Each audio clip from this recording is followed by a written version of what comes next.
स्वागत है बच्चों आपका अपने YouTube चैनल प्रिपेज पर। आज की इस वीडियो में हम जो आपके यहाँ नागार्जुन जी के द्वारा रचित कविता है दंतुरित मुस्कान और फसल, इन दोनों के प्रश्नों का उत्तर जानेंगे। और इसके साथ साथ आपको एक बात और बताते चलें कि यदि आपने दंतुरित मुस्कान और फसल पाठ की व्याख्या नहीं देखी है तो आप जाइए प्लेलिस्ट में, आपको पाठ की व्याख्या पाठ का सार मिल जाएगा, उसको आप पढ़ लीजिए। ठीक। और यदि आप चैनल पर नए हैं तो चैनल को सब्सक्राइब कर दीजिए, जिससे कि आपको ऐसे ही कंटेंट मिलते रहें, जिससे कि आप अपनी पढ़ाई को जारी रख सकें। ठीक है, आइए क्लास को शुरू करते हैं।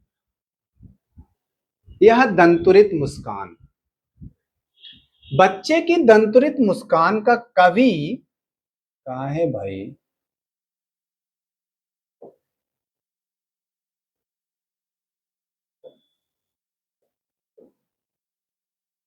डिस्टर्ब कर रहा है मुझे, है? चलो, बच्चे की दंतुरित मुस्कान का कवि के मन पर क्या प्रभाव पड़ता है? दंतुरित मुस्कान को देख करके कवि का जो हृदय है वह खुशी से झूम उठता है। वह कहता है कि यह मुस्कान मुझे ऐसे लगती है देख करके जैसे कि कमल जो कि तालाब में खिलता है वह मेरे घर में खिल गया हो। कमल खिलने के बाद जो सुंदर दृश्य तालाब में बनता है वही सुंदर मनोरम दृश्य उसकी झोपड़ी में आज बन रहे हैं। और बच्चे का जो शरीर है जो कि मटमैले रंग का हो गया है, ऐसा लगता है कि जैसे यह तालाब में खिलने वाले कमल के सुंदर दृश्य से बनने वाली जो मनोरम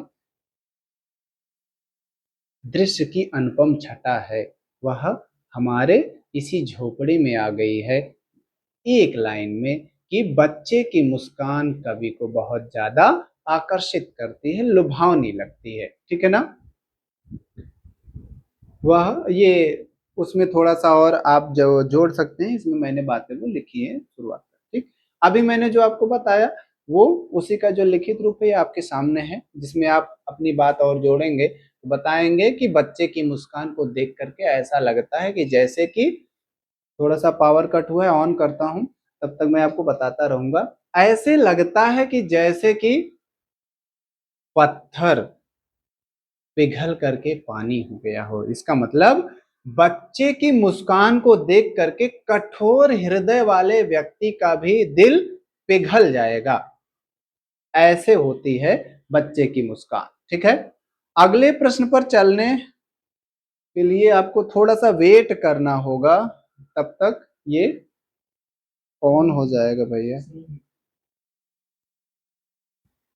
यहाँ सामने से मैं दूसरा प्रश्न है जिसमें आप पाएंगे कि बच्चे की मुस्कान और एक बड़े व्यक्ति की मुस्कान में क्या अंतर है। ये आपका दूसरा प्रश्न है। उसमें तो बच्चे की मुस्कान और बड़े व्यक्ति की मुस्कान में सबसे बड़ा अंतर यह है कि बच्चे की मुस्कान निश्चल होती है और एक बड़े व्यक्ति की मुस्कान समय और परिस्थिति के अनुसार वह उपहास की मुस्कान दूसरी रखेगा, व्यंग की मुस्कान दूसरी रखेगा और किसी को दिखाने वाली मुस्कान दूसरी रखेगा। अंदर से जो उसको चिढ़ होगी, जो कुटिलता वाली मुस्कान है, वो भी होती है। तो यहाँ पर आप बताएंगे कि बच्चे की और बड़े व्यक्ति की मुस्कान में निम्नलिखित अंतर है। नंबर एक, बच्चे की मुस्कान निश्चल होती है, बड़े व्यक्ति की मुस्कान निश्चल नहीं होती है।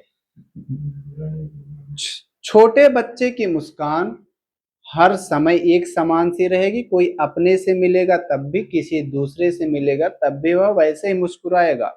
बड़ा व्यक्ति जो होगा वो अपने से मिलेगा बहुत अच्छी वाली मुस्कान रखेगा, किसी दूसरे से मिलता है, गैर से मिलता है तो बनावटी मुस्कान, बनावट वाली मुस्कान सामने रखता है, कृत्रिम कह सकते हैं आप। ठीक है ना?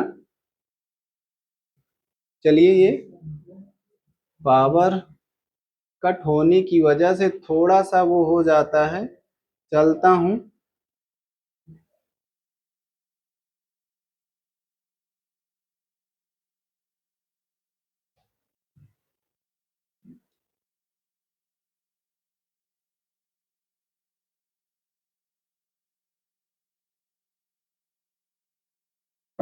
थोड़ा सा डिस्टरबेंस हुआ भाई, ये आता हूँ।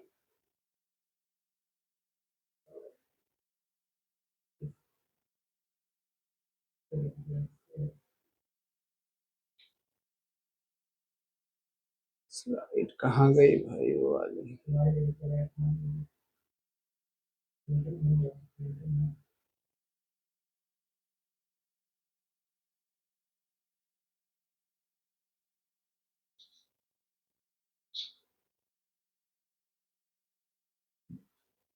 ये मिल गई है भाई स्लाइड। थोड़ा सा टाइम ज्यादा लगा, इसके लिए माफी चाहूंगा मैं। ठीक है।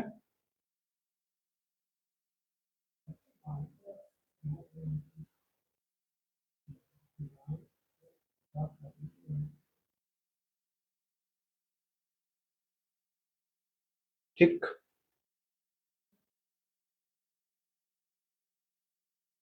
क्षमा चाहूंगा इसके लिए, क्योंकि पावर कट होने की वजह से स्लाइड इधर उधर हुई थी, लेकिन स्लाइड मिल चुकी है।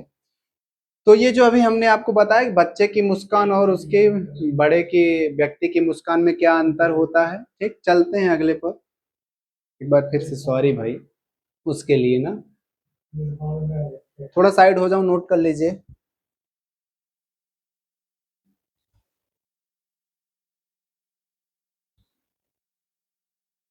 अगला प्रश्न है, कवि ने बच्चे की मुस्कान के सौंदर्य को किन किन बिंबों के माध्यम से व्यक्त किया है? बिंब का मतलब एक दृश्य बनने वाला। ठीक। और कवि ने क्या क्या कहा है? पढ़ाते समय हमने आपको बताया था, व्याख्या देते समय, कि कवि ने जैसे ही बच्चे की मुस्कान को देखा तो उसने कहा कि ये जो दंतुरित मुस्कान है ना, देख करके ऐसे लग रहा है जैसे कि तालाब में खिलने वाला कमल उसकी झोपड़ी में खिल गया।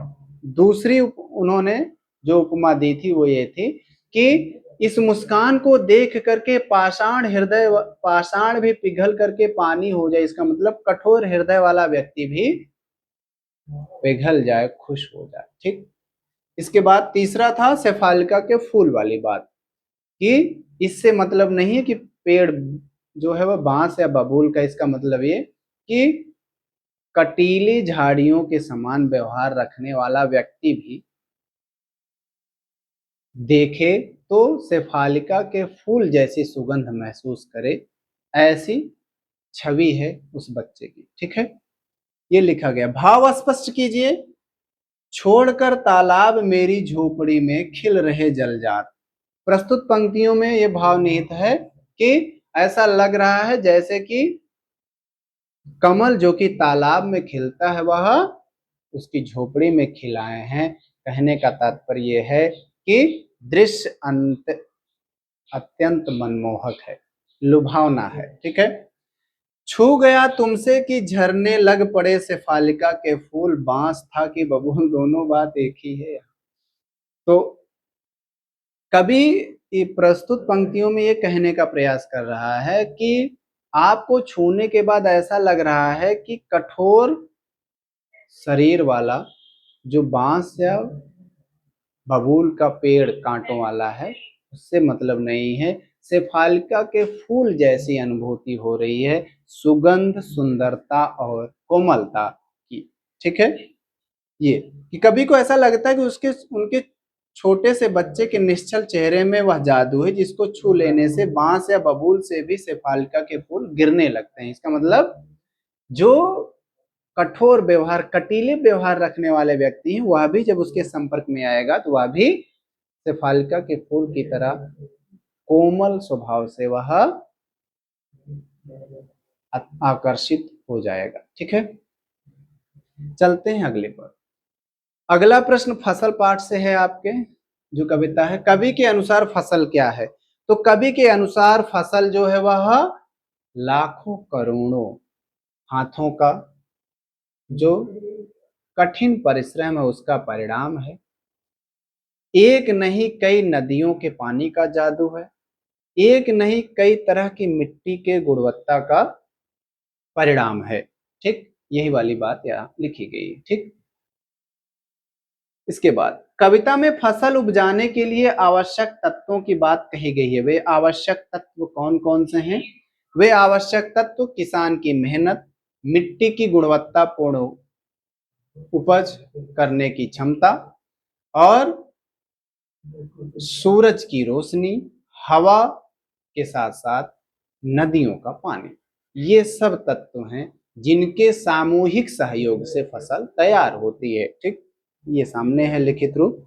थोड़ा सा फिर से साइड हो जा रहा हूं, बैठूंगा मैं यहीं चेयर पे ना। अगले पर चलते हैं। अगला प्रश्न है जो आपके यहाँ, जो कि फसल आपके यहाँ की कविता है, उस फसल कविता का, कि फसल को हाथों के स्पर्श की गरिमा और महिमा कहकर कवि क्या व्यक्त करना चाहते हैं? तो हाथों की स्पर्श की गरिमा और महिमा कहकर कवि किसान की मेहनत को सम्मान देने का प्रयास कर रहे हैं। उनका ये मानना है कि फसल किसी एक व्यक्ति द्वारा नहीं, किसानों के अथक प्रयास के बाद, और एक किसी किसान के द्वारा नहीं, कई किसानों के अथक प्रयास, पानी का सहयोग जो कि नदियों से प्राप्त होता है, मिट्टी का भी उतना ही सहयोग है, सूरज की रोशनी का भी उतना सहयोग है। ठीक, सबके सामूहिक सहयोग से ही मिल करके फसल तैयार होती है। ठीक है ना, यही वाली बात, जब किसानों के हाथों का स्पर्श इसे गरिमा प्रदान करता है। ठीक है, भाव स्पष्ट कीजिए। रूपांतर है सूरज की किरणों का, सिमटा हुआ संकोच है हवा की थिरकन का। ये मैं समझ नहीं पा रहा हूं कि ये प्रश्न मिलते जुलते कैसे हो जा रहे हैं। देखिए सीबीएसई भी कैसा प्रश्न है, पहले वाले में फसल क्या है तो उसके तत्व क्या हैं, दोनों का प्रश्न का उत्तर, केवल लिखने का तरीका अलग है, कंटेंट वही है ना। तो भाव स्पष्ट करना है कि रूपांतर है सूरज की किरणों का, सिमटा हुआ संकोच है हवा की थिरकन का। इसका जो भाव है वो ये है कि भोजन बनाने के लिए पौधों को सूरज की रोशनी व हवा की आवश्यकता होती है। सूरज की किरणें अपना रूप बदल करके इस फसल में प्रवेश करती हैं और इसके साथ साथ सूरज की रोशनियों के साथ जो पत्तियां हैं, आप अपने विज्ञान में प्रकाश संश्लेषण पढ़ा होगा, फोटोसिंथेसिस, वही पूरी अभिक्रिया का बहुत बड़ा रोल होता है फसल तैयार होने में।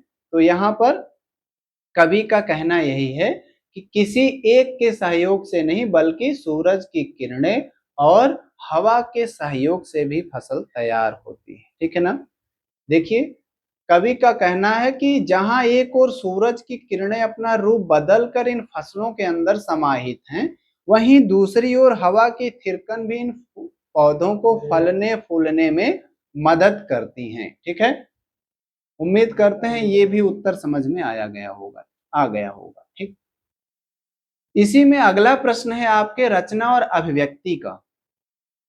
पांचवा प्रश्न है कि कवि ने फसल को हजार हजार खेतों की मिट्टी का गुणधर्म कहा है। मिट्टी के गुणधर्म को आप किस तरह परिभाषित करेंगे? तो मिट्टी के गुणधर्म की जब हम बात करेंगे तो मिट्टी के गुणधर्म को हम इस तरह से परिभाषित करेंगे कि तरह तरह की मिट्टी के अपने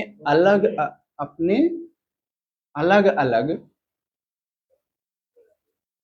गुणवत्ता होती है, जो कि फसल को तैयार करने में महत्वपूर्ण भूमिका निभाती है। वर्तमान जीवन शैली मिट्टी के गुणधर्म को किस तरह प्रभावित करती है? वर्तमान जीवन शैली में प्रकृति का क्षरण किया जा रहा है, जिसके तहत ऐसी सामग्री का प्रयोग किया जाता है जो नष्ट नहीं होती हैं और वे फिर मिट्टी में ही दब जाती हैं, जिससे कि मिट्टी की उर्वरक क्षमता प्रभावित हो रही है।